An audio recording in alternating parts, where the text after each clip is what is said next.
Hello बच्चों, आज मैं आपको समास के बारे में बताने जा रहा हूँ, जो कि समास आपके परीक्षा, चाहे वो मैट्रिक का हो या फिर इंटर का हो, उसके हिंदी के एक बहुत ही महत्वपूर्ण जो व्याकरण का हिस्सा होता है, उसके उस हिस्से को जिसे हम समास कहते हैं।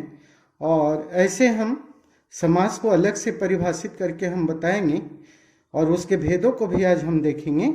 और तब उसके बहुत सारे उदाहरणों को जो परीक्षा में बहुत बार पूछे गए हैं, उन सभी प्रश्नों को आज हम करेंगे।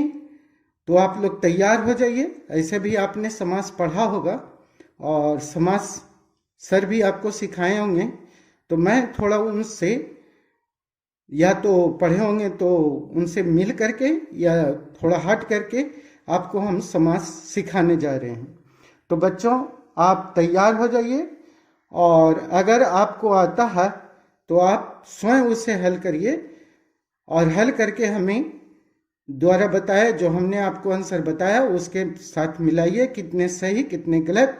अगर गलत होते हैं तो मेरे वीडियो को 1 से 2 बार 3 बार देखिए, समझने का प्रयास कीजिए। हमें उम्मीद है कि आप समझ जाइएगा। तो चलिए वीडियो को शुरू करते हैं। और शुरू करने से पहले हम आपको बता देते हैं कि अगर वीडियो अच्छा लगे तो उसे लाइक कीजिए, सब्सक्राइब कीजिए और दोस्तों में शेयर कीजिए कि ये आपके जो हमारे या फिर आपके सर हैं वो बहुत अच्छे वीडियो लेकर आए हैं और उसमें अच्छे से समझ में आएंगे। तो चलिए हम आज सबसे पहले समास को देखते हैं। तो आज का हमारा जो समास है, समास कहते किसको हैं उसे पहले डिफाइन करते हैं। तो 2 या 2 से अधिक पदों के मेल से बने शब्द को हम क्या कहते हैं? समास कहते हैं। ठीक है, अब आते हैं समास के भेद। तो समास के जो भेद है उसे हम ट्रिक से भी याद कर सकते हैं। अब तक 2 दिन, ये अब तक 2 दिन का हम अर्थ आपको बताते हैं। अ से होता है अवयवी भाव समास, ब से होता है बहुब्रीहि समास, त से होता है तत्पुरुष समास और क से कर्मधारय समास, दो से द्वंद्व समास और दी से दिग्गु समास और न से नई समास। तो चलिए एक एक करके हम सबको देखते हैं। अवयवी भाव समास वैसे समास को कहते हैं जिसका पहला पद अवयव हो। ठीक है, जिसका पहला पद अवयव हो उसे अवयवी भाव समास कहते हैं। जैसे यथा संभव, यथा शक्ति, है ना, यथा समर्थ या फिर प्रतिदिन, प्रतिवर्ष, है ना। तो इन सबको हम क्या कहेंगे? अवयवी भाव समास, क्योंकि प्रति, यथा ये सब जो है अवयव होते हैं। बहुब्रीहि समास वैसे समास को देखिए, यहाँ पे थोड़ा सा हम डिफिनेशन को अपने तरीके से बोलेंगे कि जिससे तीसरे का बोध हो जाए। जैसे हम बोलते हैं ना बिना पानी, तो सरस्वती माता का बोध होता है, हंस वाहिनी, लंबोदर, गणेश जी का बोध हो गया, पीताम्बर, विष्णु जी का बोध हो गया। तो जिससे आपके तीसरे का बोध हो जाए उसको हम बहुब्रीहि में लेंगे। ठीक है। तत्पुरुष समास वैसे समास को कहेंगे जिसमें कारक विभक्ति आता हो, यानी कारक अगर आ जाए, कर्ता ने, कर्म को, करण से, ये सब आता है तो हम तत्पुरुष में लेंगे उसे। जैसे देशद्रोह, है ना, देश से द्रोह करने वाला देशद्रोही कहलाता है, तो ये तत्पुरुष का उदाहरण है। चिड़ी मार, चिड़िया को मारने वाला। देखिए कि यहाँ पे कारक आ रहा है, कारक का विभक्ति आ रहा है, तो हम इस सब को तत्पुरुष में लेंगे। क से कर्मधारय समास, जिसका पहला पद विशेष और दूसरा जो पद होता है विशेषण हो जाए। जैसे कमल नयन है ना, कमल जैसा नयन, तो इनको हम कर्मधारय में रखेंगे। द्वंद्व समास जिसका दोनों पद प्रधान हो, जैसे माता पिता, माता है और पिता नहीं, तब तो दिक्कत है। माता और पिता बच्चों के लिए दोनों अनिवार्य हैं। लोटा है, थारी नहीं, लोटा है, डोरी नहीं, मतलब दोनों पद प्रधान हो। भाई हो, बहन नहीं, तो भाई बहन दोनों पद प्रधान हो गया, द्वंद्व समास।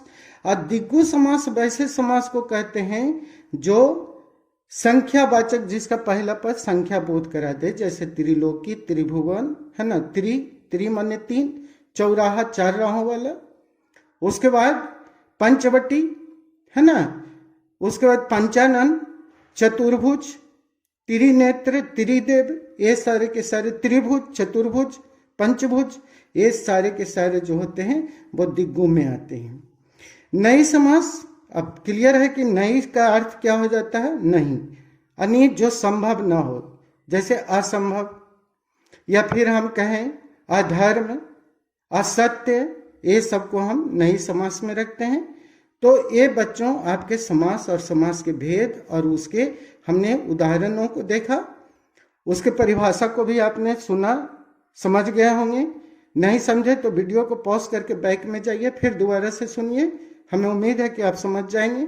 तो चलिए हम कुछ ऐसे उदाहरणों को लेते हैं जो परीक्षा में बार बार पूछे गए हैं। अगर आप इन उदाहरणों को अच्छे से समझ लेते हैं या कर लेते हैं तो हमें पूर्ण विश्वास है कि आपको परीक्षा में इससे कम से कम क्वेश्चन नहीं छूटने वाला है। तो चलिए हम चलते हैं कहाँ? समास के पहले प्रश्न की ओर। ठीक है, तो पहले प्रश्न में जब हम आते हैं, जो कि आपके मैट्रिक और इंटर दोनों के लिए अनिवार्य है, आजीवन। अब बच्चों देखिए, आजीवन कौन समास है? आजीवन का मतलब हो गया जीवन भर। अब यह भी भाव होगा कि दिग्गु है कि तत्पुरुष है कि कर्मधारय है। तो ये बच्चों यहाँ पे आजीवन का मतलब जीवन भर, अवयव हो गया, अब यह भी भाव समास हो गया। नवरत्न, चलिए नवरत्न को चेक कीजिए। यहाँ पे नव मतलब तो न होता है, आप समझ गए होंगे। तत्पुरुष समास, कर्मधारय समास, दिग्गु समास, द्वंद्व समास, कौन सा होगा? सही बताइए हमको इसमें से। तो नवरत्न का मतलब नौ रत्न, अकबर के दरबार में नवरत्न थे, 9 रत्न थे। तो यहाँ पे आपका जो सही होगा वो होगा सी। लंबोदर, लंबा है उधर, किसका है? चलिए गणेश जी का।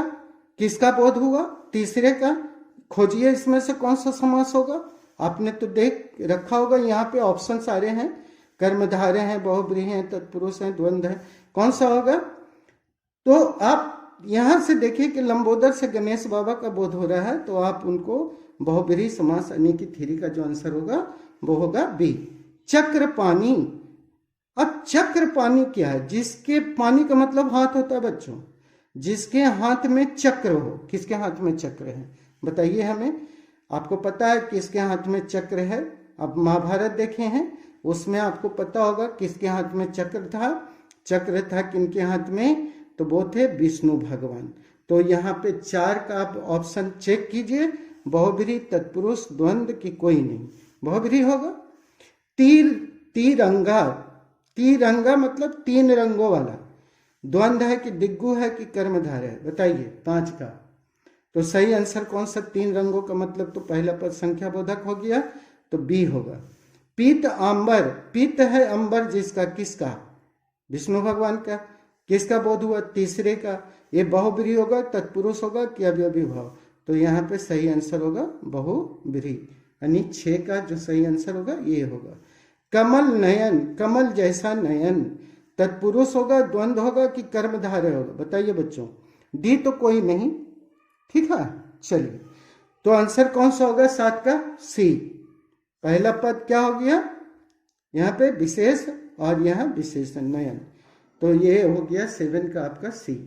8 में आइए, नव युवक, इसमें कौन सा समास है? कर्मधारय है, बहुब्रीहि है, दिग्गु है कि द्वंद्व है? चलिए 8 का सही आंसर बताइए। ये भी आपका किसका हो जाएगा? कर्मधारय का। नया युवक, नौजवान बोल सकते हैं नवयुवक को। जीव जंतु, जीव और जंतु, दिग्गु है, द्वंद्व है, तत्पुरुष है? बताइए। जीव भी और जंतु भी, तो दोनों पद प्रधान है, तो कौन सा होगा? द्वंद्व समास, समझ गए होंगे। राजकुमार, बहुब्रीहि होगा, कर्मधारय होगा, द्वंद्व होगा, तत्पुरुष होगा? बोलिए 10 का। राजकुमार, राजा का कुमार, राजा का कुमार यानी राजा का बेटा। का है भाई, कारक है, तो फिर कौन मारेंगे हम? तत्पुरुष। तो 10 का आंसर क्या होगा? डी। चिड़ी मार, बताइए आप हमें। चिड़ी मार को पहले आप तोड़िए, विग्रह करिए। समास किसको होता है भाई? समास कहते हैं जिसमें विग्रह हो, संधि जिसमें विच्छेद हो। तो चिड़ी मार बहुब्रीहि है कि तत्पुरुष है कि द्वंद्व है कि दिग्गु है। चिड़ी मार का मतलब क्या हुआ? चिड़िया को मारने वाला को, कर्ता ने कर्म को, कारक आ गया तो तत्पुरुष। प्रतिदिन अभी बता चुके हैं हम उदाहरण में, वहां पे जब हम दे रहे थे इन सब का उदाहरण तो आपको हम वहां पे बोल रहे थे प्रति, प्रति यहाँ अवयव है, द्वंद्व होगा, दिग्गु होगा, अवयवी होगा। आप समझ चुके होंगे, बोलने की कोई आवश्यकता नहीं। 12 का जो आंसर सही होगा वो होगा सी। आज जन्म, जन्म आज जन्म। 13 का सही आंसर बताइए। आज जन्म का मतलब क्या हो गया? जन्म से। तो यहाँ अवयवी होगा, कर्मधारय होगा, तत्पुरुष, तत्पुरुष तो होगा नहीं, तो यहाँ पे अवयवी भाव। चंद्रशेखर, जिसके शिखर, शिखर मतलब सिर, जिसके शिखर पर चंद्र हो, है ना, चंद्रमा हो। तो 14 का आंसर बताइए, ऑप्शन चेक कीजिए कौन सा होगा? तत्पुरुष होगा, बहुब्रीहि होगा, दिग्गु होगा, द्वंद्व होगा। बताइए। चंद्रशेखर की मतलब किसके शीश पर चंद्र यानी है? तो वो है शंकर भगवान। तो तीसरे का बोध हुआ ना, बहुब्रीहि। हाथ पैर, हाथ भी और पैर भी, तो यहाँ दिग्गु, द्वंद्व, कर्मधारय। क्लियर? पकड़िए आप, दिग्गु होगा कि द्वंद्व होगा, कर्मधारय। तो दिग्गु तो संख्या बोधक, कर्मधारय विशेष विशेषण नहीं है यहाँ पे, तो कौन सा होगा? बी। 15 का बी आंसर सही होगा। पंचवटी, पंच मने क्या होता है? 5। ऑप्शन खोजिए, ए बी सी।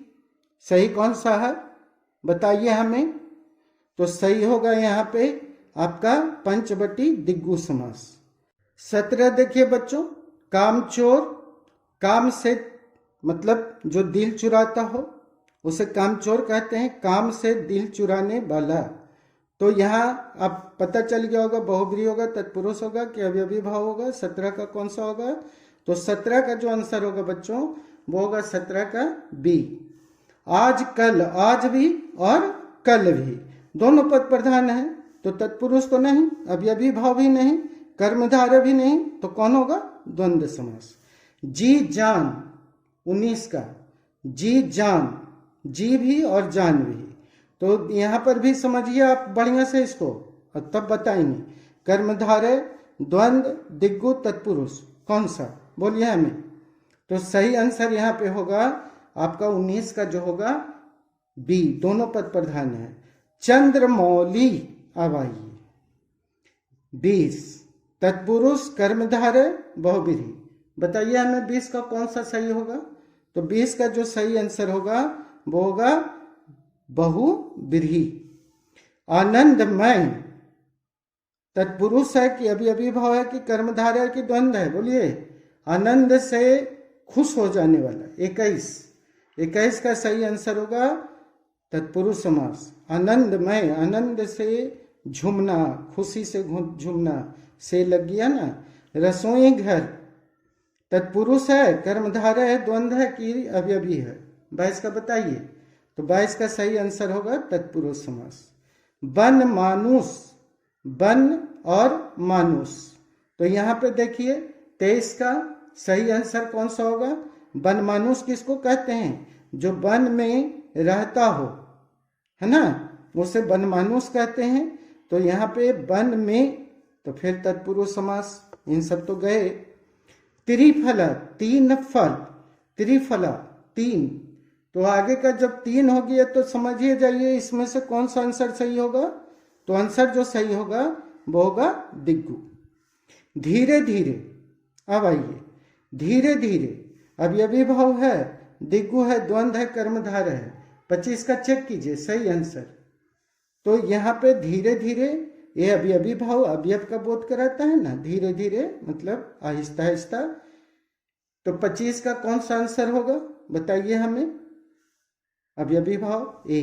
भर पेट, चलिए भर पेट का मतलब पेट भर, यहाँ भर ये क्या है? अवयव है, और ये क्या है? पेट।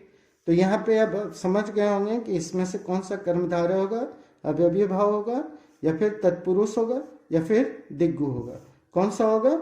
26 का तो बी हो जाएगा। चलिए 27 में लाजवाब, जिसका जवाब ही ना हो, अवयवी भाव, तत्पुरुष, कर्मधारय दिग्गु। 27 का खोज के बताइए हमको सही आंसर। तो लाजवाब भी आपका अवयवी भाव समास है।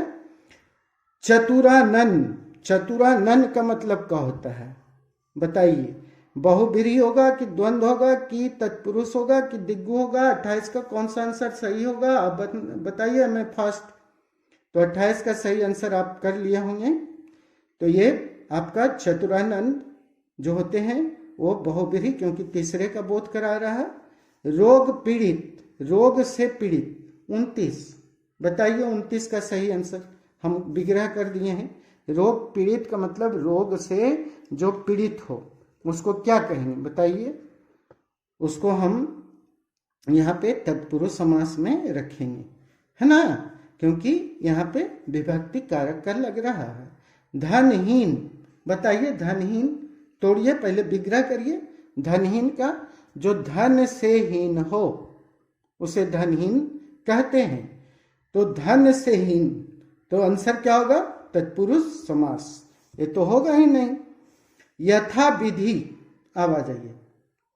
यथा, यथा शक्ति, यथा संभव, यथा विधि, यथा समर्थ, ये यथा क्या है? अवयवी भाव है। तो यहाँ पे आप देखिए ए बी सी में कौन सा सही होगा? तो सही हो गया अवयवी भाव समास। तो इसका आंसर 31 का ए। तो बच्चों ये आपके 31 ऐसे प्रश्न थे जिसे हमने चुन चुन करके आपके लिए लाया, और ये वो प्रश्न हैं जो परीक्षा में बार बार आए हैं। और दूसरा कि हमने आपको 1 बाय 1 आपके जो समास के भेद हैं उसे अच्छी तरीके से समझा दिया है। आप समझ चुके हो कि जहाँ पे भी विभक्ति आता है तत्पुरुष, जहाँ पे पहला पद अवयव आता है अवयवी भाव, जहाँ तीसरे का बोध हो जाए बहुब्रीहि, जहाँ पर दोनों पद प्रधान हो जाए दिग्गु, जहाँ पे पहला पद संख्या बोधक हो गया जहाँ दोनों पद प्रधान हो जाए द्वंद्व, और जहाँ पे संख्या आगे का बोध हो जाए उसको दिग्गु, और जिसका पहला पद नकारात्मक बोध कराता है उसे नहीं समास कहते हैं। तो आप समास और समास के भेद, समास के उदाहरण, समास के बार बार आए हुए परीक्षा में प्रश्नों को एक साथ देख लिया, समझ लिया होगा। उम्मीद है आप इसे बार बार ट्राई करो, और फिर हमें उम्मीद है कि आपको परीक्षा में इससे प्रश्न नहीं छूटेंगे। तो ये हमारी आपकी जो मेहनत है वो रंग लाएगी। जब परीक्षा आप दे के आओगे तो मेरे हर बातों को याद करोगे।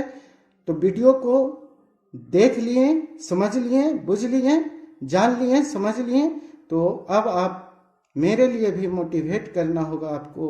और मोटिवेशन क्या है आपका कि सर को हम एक कम से कम कमेंट करें, लाइक करें, दोस्तों में शेयर करें, और नए सब्सक्राइबर नए हैं आप चैनल पे तो कम से कम एक सब्सक्राइब आपके द्वारा बनता है, आप कीजिए।